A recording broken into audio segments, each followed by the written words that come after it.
No šī gada visām ārstniecības iestādēm ir jābūt pieejamām cilvēkiem ar kustību traucējumiem. Runa ir par elementāru telpu pieejamību. Lūk, mums ir stāsts par to, kā Aigaram gāja slimnīcā. Stradiņas slimnīca jau vēsturiski nodrošina ārstēšanas iespējas, kas citviet vienkopus nav pieejamas. Tad mūsu kolēģim Aigaram bija jādodas uz šo slimnīcu, un lūk viņa stāsts. Tās ir stipri garš, viņš iesākās gadus 4 atpakaļ, kad es trāpīju šeit vienā nodaļā, bija insultniņš, un tad tā trāpīja tā, un saprotu, ka ieved man nodaļā, pat toalets nav pieejams. Kur es esmu tādā stāvoklī, kad, īsti mājas kārtībā to nevar ārstēties, jābūt ārsta uzraudzībā. Un cīnīties, tas stress, ko tas rada, ja? Es domāju, insults slimniekam tas galīgi nav vajadzīgs. Slimnīca viņam piedāvāja visai dīvainu labierīcību alternatīvu. Būtiska detaļa ir arī tā, kā mediķi diezgan bieži, sauksim lietas īstais vārdos, piedāvā alternatīvu risinājumu. Tā uz toaleti ieliksim tev katetri pastāvīgo, ietīsim tev pamperā un viss kārtībā. Ko tu vēl gribi? Guli un priecājies, ja? Bet tas nozīmē, cilvēks gadiem kaut kāds ir gājis uz kaut kādu, lai tiktu puslīdz kaut kādu sistēmu izstrādājis, organisms pieredzes pie kaut kāda ritma. Un to tagad nojaukt uz nedēļu, nojaukt to var ātri.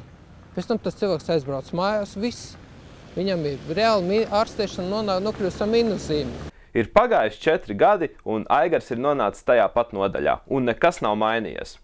Kā zināms, kopš 2014. gada visām ārstniecības iestādēm ir jābūt pieejamām, tā skaitā arī labierīcībām.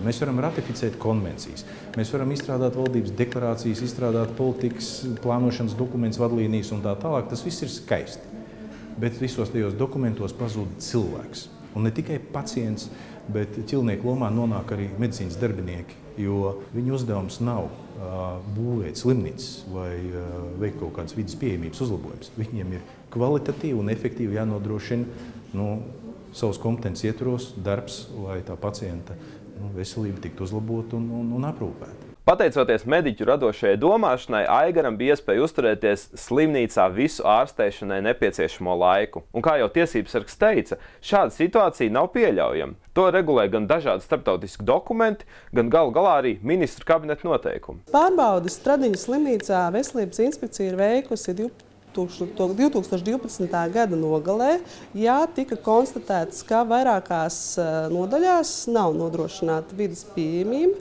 Veselības inspekcija uzdeva par pienākumu rast reālu risinājumu slimnīcai, lai šī vidas pieejamība tiktu nodrošināta. Mēs darām visu iespējamo. Mēs pieņemam darbā papildus personālu, kas var veikt šīs papildus funkcijas, un mēs strādājam, lai mēs sekotu līdz Eiropas Savienības regulām, un mēs varētu nodrošināt Stradiņas slimnīcā aprūpi jebkuram. Slimnīca šobrīd būvē jaunu ēku. Tur gan viss būšot pieejams. Aizbildinājums ir, ka tur būs.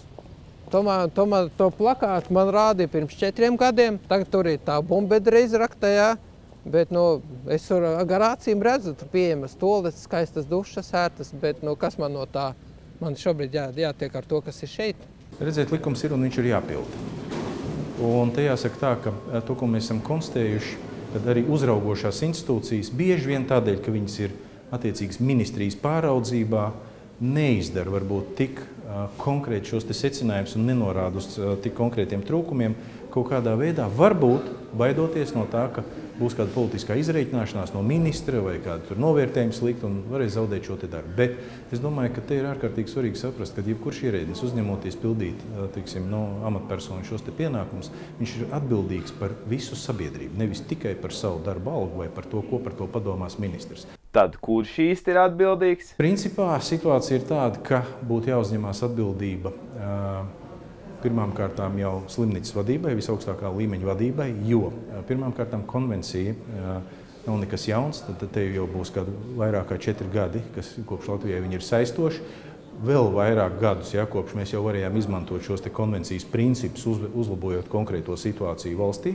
Manuprāt, būtu zinām atbildība jāuzņemās arī pilnīgi noteikti veselības inspekcijas speciālistiem, būtu noteikti jāuzņemās zinām atbildība arī ministrijas ierēģiem, varbūt pat valsts sekretāram. Jo tas nav normāli, ka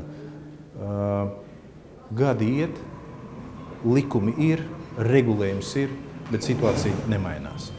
Un nemainās arī šis tekstīns par to, ka nevar to konkrēti visu mainīt, tāpēc, ka, ziniet, nav budžeta. Lai nodrošinātu šīs prasības dažādās, kas, lai tik nodrošinātu vidas pieejamību, teiksim, arī šī toalete, tur ir jāskatās katrs gadījums individuāli, teiksim, kas tajā ārstniecības iestādē ir šobrīd mainījies, vai ir palicis viss tāpat kā iepriekš.